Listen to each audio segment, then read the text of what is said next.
Hello बच्चों, आज हम लोग ISC intermediate examination Bihar board का एक फाइनल ईयर का प्रॉब्लम डिस्कस कर रहे हैं। ऑब्जेक्टिव टाइप प्रॉब्लम है। प्रॉब्लम ये कह रहा है the slope of normal to the curve. एक कर्व का इक्वेशन दे रखा है ये y=3x³ + 7 sin x, और आपको फाइंड आउट करना है एट x=0 पे। ठीक है, तो इसको सॉल्व करने के लिए मैं आपको एक कॉन्सेप्ट बताता हूँ। जिस कॉन्सेप्ट के बाद ऐसा कोई भी प्रॉब्लम आए तो आप आगे सॉल्व कर सकते हैं। कॉन्सेप्ट ये है कि अगर आपको दिया हुआ है y=f(x) एक फंक्शन, आपके पास दो बातें आएगी। फर्स्ट ये कहेगा कि चलो मुझे find the slope of tangent, tangent की स्लोप बता दो। या दूसरा आपसे बोला जाएगा कि find the slope of normal. ठीक है, ये या तो ये बता दो।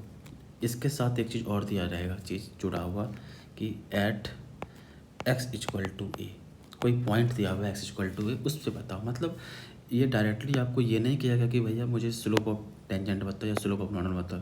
स्लोप ऑफ टेंजेंट और नॉर्मल के बाद आपको पता आएगा कि इस पॉइंट पर बताना है।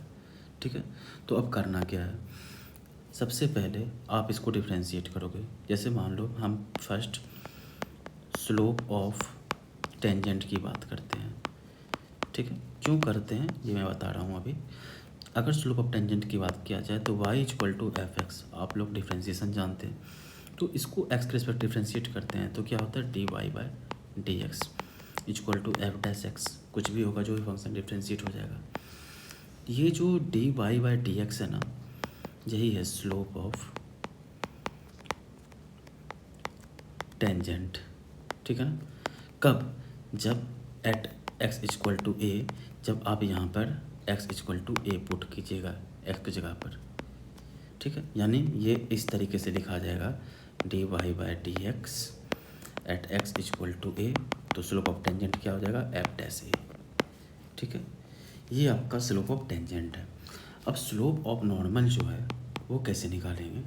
इसका स्लोप ऑफ नॉर्मल, जब 11th क्लास में एक स्ट्रेट लाइन चैप्टर पढ़े थे, उसमें पता चला था कि slope of tangent and normal निकालने के लिए कि अगर ये मान लो कोई कर्व है, ठीक है, इस कर्व के ऊपर ये पॉइंट है, ठीक है, ये x=a, तो इस पे ऊपर ये टेंजेंट हुआ। और अगर मैं नॉर्मल ड्रॉ करने की बात करूँ तो ये देख लो, ये एग्जैक्टली ये नॉर्मल हुआ। मतलब स्लोप ऑफ टेंजेंट यानी इस टेंजेंट और नॉर्मल के बीच में जो एंगल होगा वो हमेशा 90 डिग्री होगा। तो उसी रिलेशन को हम लोग यूज करेंगे यहाँ पे कि स्लोप ऑफ नॉर्मल को मान लो हम बोलते हैं mn, into slope of tangent को हम लोग बोलते हैं mt। ये कितना हो गया? -1 हो जाएगा।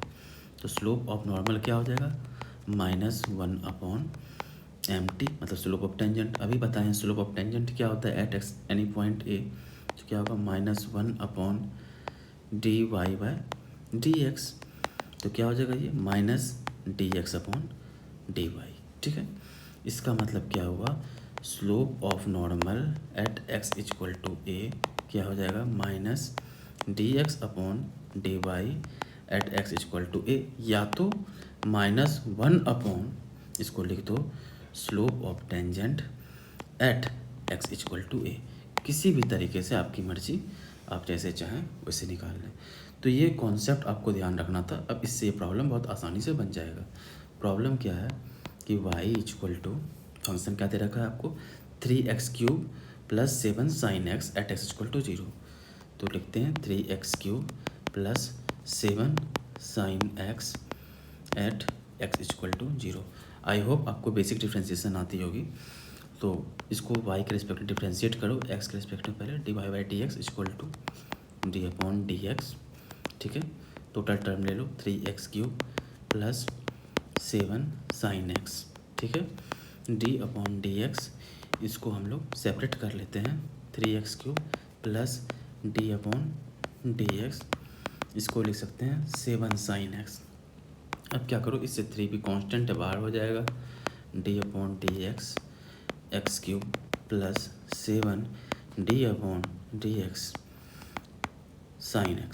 बेसिक डिफ्रेंशिएशन आपको पता होनी चाहिए, नहीं भी तो क्या होता है आपको पता होगा, d over d x raise to the power n का डिफ्रेंशिएशन क्या होता है, n into x raise to the power n minus one, है ना। और यहाँ d over d x sine x का डिफ्रेंशिएशन क्या होता है, तो वो होता है आपका कॉस एक्स। ऑलराइट, तो उसी को लेते हुए यहाँ चलते हैं, ये हो जाएगा 3 इंटू 3x 3 माइनस वन, ठीक है, प्लस 7 साइन का हो जाएगा कॉस एक्स, तो ये d y upon d x है। अब देख लो 3 into 3 9 x square plus 7 cos x. अब ये क्या है, स्लोप ऑफ टेंजेंट, ध्यान रखना d y by d x slope of tangent. अब कितने पर पता करना है तुम्हें, एक्स इक्वल टू जीरो पर, at x equal to zero put कर दो एक्स के जगह पर जीरो, तो ये जीरो का स्क्वायर प्लस 7 कॉस जीरो। तुमको पता है कॉस जीरो की वैल्यू कितनी होती है, 1 होती है, ठीक है। तो यहाँ क्या हो जाएगा, ये तो जीरो हो गया प्लस 7 इंटू 1 यानी कितना हो गया 7। तो स्लोप ऑफ टेंजेंट कितना हो गया आपका, at x equal to zero 7। अभी मैं बताया हूँ ऊपर, क्या बताया हूँ कि स्लोप ऑफ नॉर्मल अगर पता करना है एट एक्स इक्वल टू ए पर, तो -1 बटे स्लोप ऑफ टेंजेंट उस जगह पर जो भी है वो रख दो।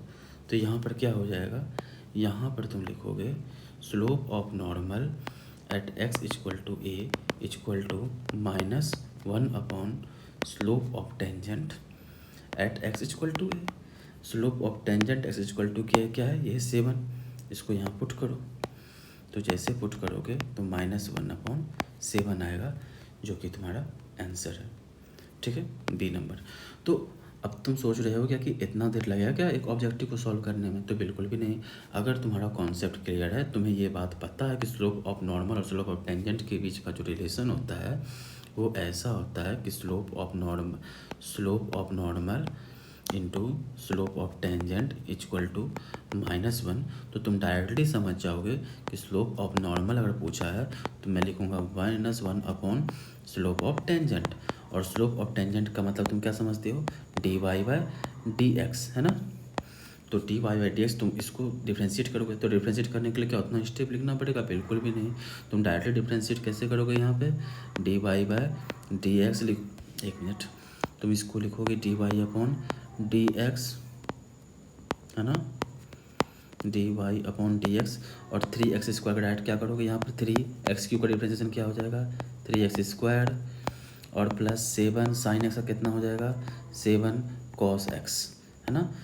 इस पर directly x equal to zero put करोगे, तुम्हें पता चल जाएगा ये टर्म जीरो बन जाएगा, और फिर कॉस जीरो का वैल्यू 1 होता है, तो डायरेक्टली तुम 7 ले आओगे और सोल्यूशन को पुट करोगे तो -1/7 टोटल। बहुत ईजिली तुम माइंड से कैलकुलेट कर सकते हो।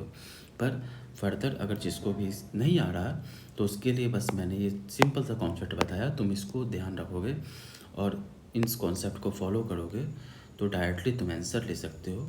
बस इतना ही ध्यान रखना कि स्लोप ऑफ टेंजेंट का मतलब है d y by d x, ठीक है। पहला इन्फॉर्मेशन ये ध्यान रखना, दूसरा ये रखना है कि slope of tangent multiply by slope of normal equal to -1 होता है ना। बस इतना ध्यान रखना है तुमको। चलो मिलते हैं नेक्स्ट क्वेश्चन में।